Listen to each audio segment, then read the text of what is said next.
балалар, міне бүгін біздер Сарайшық музейіне келіп жатырмыз. Көптен күтіп, осы Сарайшық музейіне барғымыз келіп, өзіміз бір мақсат етіп жүр едік. Бүгін міне өздері келіп, біздің ортақшыл ауылымызға келіп, осы балаларымызға құнды, ата-бабаларымыздан қалған құнды жәдігерлермен таныстыруға өздері келіп жатыр. Өздері көп рахмет.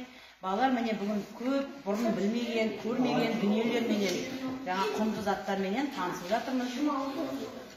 Көп жаңалықтар алып жатырмыз, өзіміз білмейтін. Бүгін бізге ұнап жатыр ма? Керемет дүниелермен танысып жатырмыз, иә? Көп рахмет сіздерге.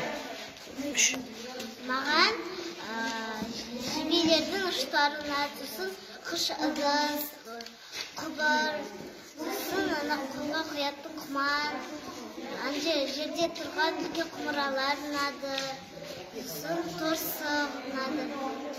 Біз осы жердегі Қасымхан ханымызды ұнады. Біз музейді қалай салынғанын үйрендік. Маған бәрі ұнады.